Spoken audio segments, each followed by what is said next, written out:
So, Thomas Hunt Morgan was an American biologist and he used fruit fly Drosophila melanogaster in his genetic research, and he established the chromosomal theory of heredity. He also discovered the principle of linkage, sex linkage, and crossing over.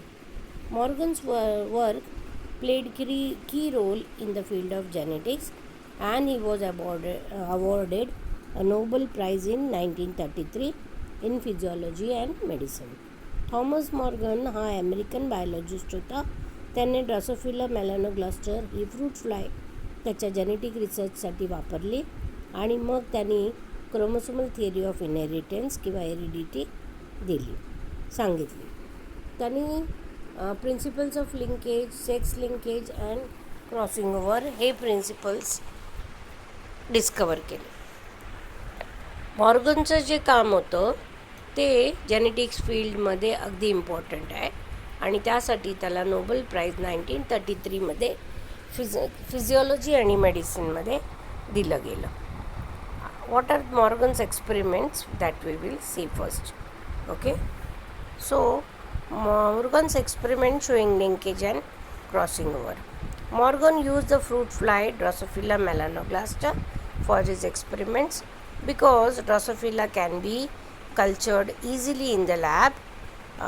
Its lifespan is short, about 2 weeks, and it has a high rate of reproduction.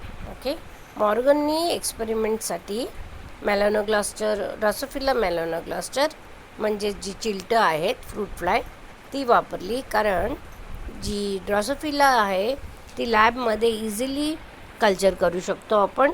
त्याची जी लाईफस्पॅन आहे ती short आहे, जवळजवळ 2 आठवडे आहे, आणि त्यांच्यामध्ये जे रिप्रोडक्शनचा रेट आहे तो खूप जास्त आहे. Morgan carried out several dihybrid cross experiments in the fruit fly to study the genes which are sex linked. Okay, the crosses were similar to the dihybrid crosses as carried out by Mendel in P. For example, Morgan and his group crossed yellow bodied white eyed female to the wild type with brown bodied red eyed males and intercross their F1 प्रोजेनी. मॉर्गननी खूप सारे डायहायब्रिड crosses केले fruit फ्लायमध्ये, आणि हे jeans जे 6 linked आहेत त्याचा अभ्यास करण्यासाठी. आता त्यांनी जे डायहायब्रिड क्रॉसेस केले ते मेंडलनी जसे पी प्लांटमध्ये केले होते अगदी तसेच सिमिलर होते, त्याच्यासारखेच होते. मॉर्गन आणि त्याच्या ग्रुपने कसं केलं बघा, एक्झाम्पल सांगू आपण.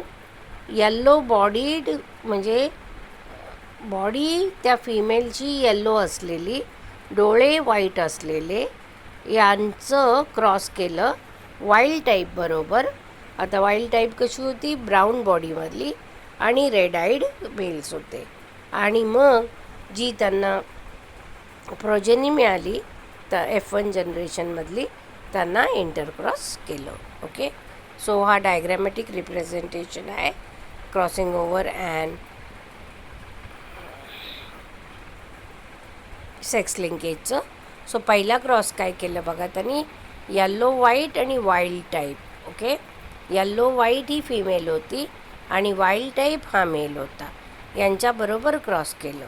ओके, सो पहिला जनरेशन हे पॅरेंट्स होते. पहिल्या जनरेशन त्यांना काय मिळालं, वाईल्ड टाईप मिळालं आणि येल्लो व्हाईट मिळालं. ओके, सो फिमेल आणि मेल. ओके, सो बघा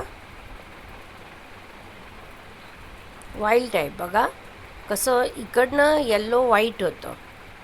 ओके, आणि ही वाईल्ड टाईप होती. मग त्यांना मिळालं कसं, पहिल्या जनरेशनमध्ये वाईल्ड टाईप आणि येल्लो व्हाईट. मग आता हे जे पॅरेंटल टाईप किती आले, पॅरेंटसारखे किती आले, 98.7%, आणि रिकॉम्बिनेंट किती आले, 1.3%. ओके,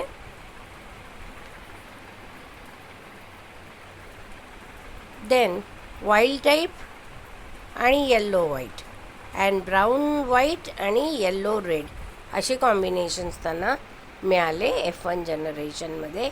आणि F2 जनरेशनमध्ये काय केलं त्यांनी, F1मध्ये त्यांनी सेल्फिंग केलं. ओके, म्हणजेच काय, वाईल्ड टाईप आणि जे ब्राऊन व्हाईट आहे, येल्लो व्हाईट जे मिळाले वाईल्ड टाईप आणि येल्लो व्हाईट त्यांचं त्यांनी सेल्फिंग केलं.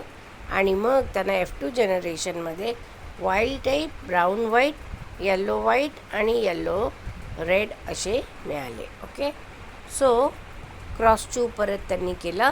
वाईल्ड मिनिएचर आणि व्हाईट मिनिएचर आणि वाईल्ड टाईपमध्ये F1 जनरेशनमध्ये त्यांना व्हाईट टाईप मिळाले आणि व्हाईट मिनिएचर मिळाले. आणि म्हणजेच पॅरेंटल कॉम्बिनेशन 62.8% होते आणि रिकॉम्बिनंट टाईप्स किती मिळाले, 32.2 मिळाले. मग परत त्यांनी सेल्फिंग केलं वाईल्ड टाईप आणि व्हाईट मिनिएचरमध्ये. आणि मग त्यांना जी पिल्लावर सेकंड जनरेशनमध्ये मिळाले wild type, miniature, wild miniature आणि व्हाईट नॉर्मल मिळाले. सो हा क्रॉस आपण इकडे एक्सप्लेन करायला व्यवस्थित बघूया त्यांनी काय ऑब्झर्व केलं. So Mendel observed that the two genes did not separate independently of each other, and in F2 generation the ratio deviated very significantly from 9:3:3:1 ratio. म्हणजेच मॉर्गननी काय बघितलं की ते जे जीन्स होत्या दोन त्या सेपरेटली इंडिपेंडेंटली सेपरेट नाही झाल्या एकामेकांपासून. आणि F2 जनरेशनमध्ये जो मेंडलला जो 9:3:3:1 रेशो मिळाला होता तसा रेशो त्याला मिळाला नाही. मग कसं काय झालं बघूया. तर मॉर्गन आणि and his group knew that the genes were located on the X chromosomes, and they stated that when two genes in a dihybrid cross are situated on the same chromosome, then the proportion of the parental combination is much higher than the non-parental type. म्हणजेच काय, Morgan आणि त्याच्या ज्या ग्रुपनी असं सांगितलं की ते jeans जे होते ते X क्रोमोसोमवर लोकेट होते. आणि त्यांनी सांगितलं की जेव्हा दोन जीन्स डायहायब्रिड क्रॉसमध्ये एखाद्या सेम क्रोमोसोममध्ये म्हणजे सेम क्रोमोसोमवर जेव्हा असतात तेव्हा जे पॅरेंटल कॉम्बिनेशन मिळणार आहे ते नॉन पॅरेंटलपेक्षा खूप जास्त प्रमाणात हाय असतो. ओके, जास्त असतो. And this occurs due to physical association or linkage of two genes. And he also found that when the genes are grouped on the same chromosome, some genes are strongly linked and they show low recombinations, that is about 1.3%. त्यांनी काय सांगितलं की हे कशामुळे होतं, जे parental combination खूप जास्त काय येतं, कारण फिजिकल ॲसोसिएशन किंवा दोन जीन्सच्या मधल्या लिंकेजमुळे होतं. आणि असं पण त्यांनी सांगितलं की हे जे जीन्स आहेत सेम ग्रुपवर सेम क्रोमोसोमवर जेव्हा ग्रुप्ड असतात तेव्हा काही जीन्स अगदी स्ट्रॉंगली लिंक्ड असतात आणि त्यामुळे ते फ्यू रिकॉम्बिनेशन्स दाखवतात, कारण ते खूप चांगल्या पद्धतीने लिंक्ड आहेत. म्हणजेच कमी रिकॉम्बिनेशन्स दाखवतात, 1.3% दाखवले. When genes are loosely linked, that is they are present far away from each other on the chromosome, they show more higher recombination, about 37.2%. म्हणजेच काय, ज्या वेळेला जीन्स स्ट्रॉंगली लिंक्ड असतात आणि हे जीन्स सेम क्रोमोसोमवर ग्रुप असतात त्यावेळेला त्यांच्यामध्ये खूप कमी रिकॉम्बिनेशन्स दिसतात, म्हणजे 1.3% फक्त दिसले. म्हणजेच जेव्हा जीन्स लूजली लिंक्ड असतात त्यावेळेला, म्हणजेच एकमेकांपासून ते खूप लांब असतात क्रोमोसोमवर, त्यावेळेला ते खूप जास्त हायर रिकॉम्बिनेशन्स दाखवतात 37.2%. म्हणजेच काय, जेव्हा स्ट्रॉंगली लिंक्ड जीन्स असतात तेव्हा कमी रिकॉम्बिनेशन्स होतात, पण जेव्हा लूजली लिंक्ड जीन्स असतात त्यावेळेला हायर रिकॉम्बिनेशन्स मिळतात. आणि example for this was the genes for yellow body and white eyes were strongly linked and they showed only 1.3% recombinations, okay, in cross 1, and white body and miniature wings showed 37.2% recombination in cross 2, okay. So cross 1 shows crossover between genes Y and small w, okay.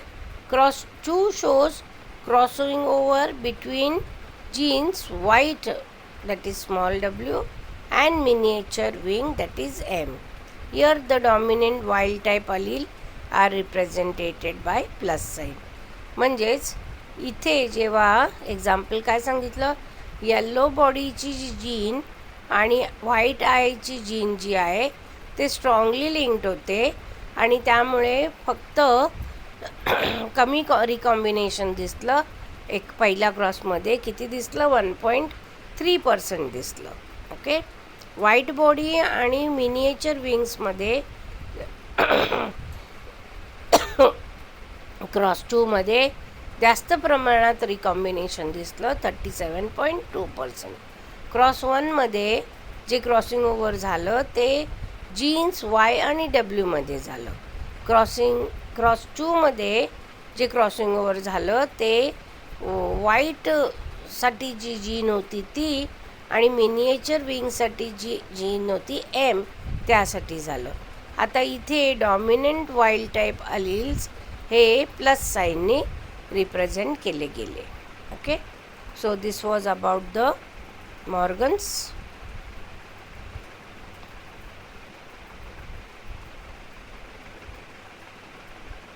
म्हणजेच काय, parental combination जे आहे ते